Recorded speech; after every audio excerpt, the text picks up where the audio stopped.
The room was quiet, filled with the kind of silence that presses against your chest. A single lamp flickered beside the recliner, casting long shadows across the hardwood floor. Margaret stood in the center of the room, a small plate in her hands. A slice of chocolate cake she had picked up from the grocery store. Not homemade, like the ones she used to bake when her kids were little. Just a single-serving plastic-wrapped cake from aisle 6. She had even added a candle. Not because she expected anyone to sing to her, but because it felt wrong to blow out nothing at all. She looked at the flame for a moment, its tiny dance reflected in the tears pooling in her eyes. The clock on the wall ticked gently. 7:43 p.m. Her phone buzzed softly on the table. Her heart jumped, but it was only a spam text offering her a discount on eyeglasses. She picked up the phone anyway, unlocking it and checking again. Nothing from Jack, nothing from Emily. Not even a simple, "Happy birthday, Mom." They always used to call. They used to make a fuss, send cards, show up with flowers, but things had shifted in the past year. Since the wedding. Since their father remarried and brought in his new wife, Susan, the perfect stepmother, the one who bakes and hosts and laughs with them like she's known them their whole lives. Margaret opened Instagram. She knew she shouldn't. It always hurt, but some wounds begged to be touched. There it was, a photo from Jack's account. The whole family, her ex-husband, Susan, Emily and Jack, all dressed up, smiling beneath string lights in what looked like a vineyard. The caption read, "Celebrating love, longevity, and the best parents ever. Happy anniversary to Dad and Susan, our real-life example of forever." A line of heart emojis followed. Margaret stared at the words, every syllable cutting through. Her like glass. Best parents ever. Not even a mention of her. She could almost hear Susan's laugh, that rehearsed, polished tone Margaret had always found grating. She sat down slowly, placing the plate on the side table. Her hands shook a little as she opened the drawer beside her and pulled out a white envelope. It was thick, inside it a signed check for $1,000. She had spent her whole life saving, budgeting, sacrificing. This was supposed to be their gift, a safety net, her legacy. She had imagined them opening it together, stunned, grateful, maybe even crying a little. She had pictured Jack hugging her tight and Emily whispering thank you through tears. But instead, they were clinking champagne glasses with the woman who replaced her. Margaret looked down at the check. Her eyes hardened, the sadness cooling into something sharper. She took a breath, picked up a letter opener, and sliced the envelope cleanly in half, right through the check. The silence in the room now felt different. Not just heavy, but final. The next morning, Margaret stood at her kitchen sink, watching the sun crawl slowly over the tips of the backyard fence. The coffee in her cup had long gone cold, but she still held it in both hands like a shield against the creeping emptiness that had settled in her chest. On the counter sat a small wooden box labeled "Final Decision." Inside, the shredded remains of the check. She hadn't told anyone about the money. No one asked. No one cared to wonder. Then came the soft knock. 2 light taps at the back door. Margaret turned, blinking as if waking from a long sleep. Through the glass, Lucy stood there in a puffy jacket, holding a pink bicycle by the handlebars. The front tire was bent, wobbling like a broken wing. "Miss Margaret," Lucy said, her breath fogging the glass. "Can you help again? It broke when I hit the curb. Mama's working double today." Margaret opened the door without hesitation, the morning chill brushing against her arms. Lucy's eyes were wide, innocent and expectant, a stark contrast to the cold detachment she'd seen in her own children's eyes the last time they visited. "Bring it in," Margaret said softly. They wheeled the bike through the house, careful not to scuff the floor. In the garage, Margaret pulled out her old toolbox, the one Jack used to tinker with when he was 9. She crouched down and began working as Lucy chattered away about school, a spelling test, and a boy who had pulled her hair. Soon the garage was filled with the sound of laughter and loose bolts, and for the first time in days, Margaret felt something real, something warm.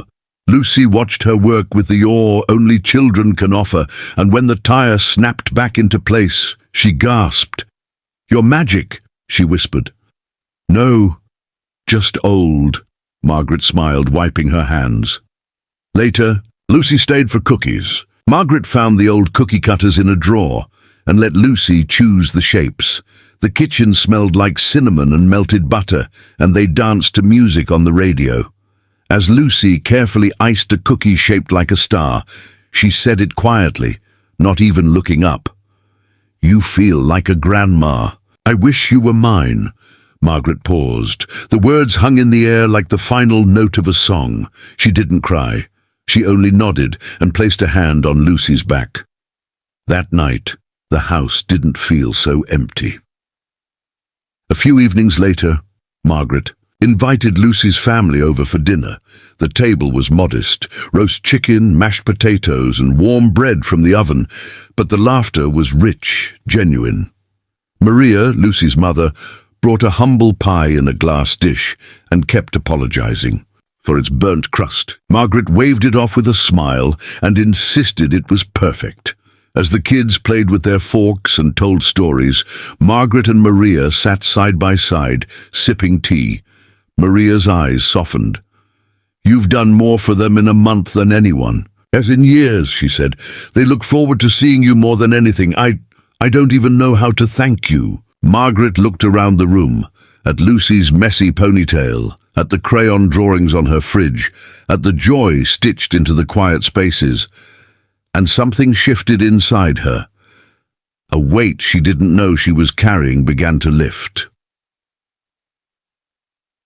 After they left, she stood alone in the hallway, staring at a framed photograph. Her Jack and Emily, the children still young, holding hands with her on a sunny beach. The photo felt like a memory borrowed from another life. She took it down gently and turned it over. It didn't break. It just didn't belong anymore. The next morning, she visited her lawyer. The office smelled like paper and old leather. Her lawyer, a balding man with round glasses, raised an eyebrow when he saw the new document she slid across the table. "You're sure you want to change the beneficiaries?" he asked. "It's a significant shift." Margaret nodded without hesitation. "I gave them years, love, loyalty, silence. I waited for them on my birthday. They were busy celebrating the woman who replaced me, so I'm done waiting." She pulled out a smaller envelope, not thick, not fancy, just a single sheet inside, handwritten, folded neatly. The lawyer looked curious but didn't pry. Margaret sealed the envelope and smiled for the first time that day. "This letter is all they'll receive. Let them sit with it." He nodded, understanding now. As she stood to leave, Margaret glanced at the window. The sky was clear, and the sun had finally come out. The air buzzed with quiet excitement at the community center. Dozens of folding chairs were arranged in neat rows, filled with local families, reporters, and volunteers. The stage wasn't grand, just a simple wooden platform with a banner. Above it that read in bold navy letters, "Margaret's Community Grant for Kids Who Dream Big." Balloons in soft pastels framed the edges, swaying gently as the air conditioning kicked in. Margaret stood off to the side, dressed in her favorite navy blue coat, the one she used to wear to her children's school recitals. She hadn't worn it in years. Today felt like a beginning and a goodbye at the same time. Her fingers trembled slightly as she watched Lucy on stage, standing proudly next to a large symbolic check. $1 million, her legacy now transferred. To scholarships, supplies, tutoring programs, real futures for children who had so little but dreamed so big. Lucy stepped up to the microphone. Her voice, small but steady, echoed across the room. I used to think people like me didn't get lucky, that we were just invisible. But Miss Margaret saw me. She fixed my bike, baked me cookies, helped me believe I could be anything. She gave me more than money. She gave me hope. The crowd clapped. Some wiped their eyes. Margaret blinked slowly, heart heavy and light all at once. She had spent her whole life being the reliable one, the giver, the caretaker. And when her moment came, the ones she gave everything to had looked the other way. But Lucy didn't. Maria didn't. These people had walked in not because they had to, but because they wanted to. That difference mattered more than she'd ever realized. Across town, her children sat at a brunch table decorated with gold napkins and mimosa glasses. Emily had opened the envelope first, her face falling from curiosity to confusion. Jack took the letter from her hands, reading silently.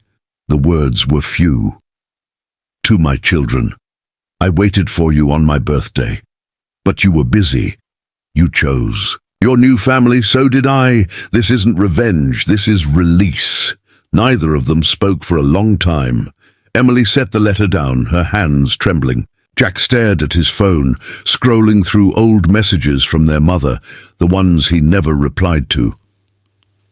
Back at the community center, Margaret stepped onto the stage. Lucy reached for her hand, and together they raised the check. Cameras flashed. People cheered. Someone from the audience shouted, "You're an angel, Margaret!" She smiled softly, but shook her head. "I'm not," she said into the mic. "I'm just someone who learned the difference between being needed and being valued." She looked at Lucy, then at Maria, then at the rows of children who now had a future written into their hands. Her voice cracked, but she kept going. "We don't get to choose how others love us, but we do get to choose where our love goes. Today, I choose here." The crowd stood up in applause, not out of politeness, but out of deep, grateful respect. Margaret stepped down from the stage as Lucy wrapped her arms around her waist tightly, the kind of hug that speaks louder than any words. And in that moment, Margaret didn't feel forgotten anymore. She felt found.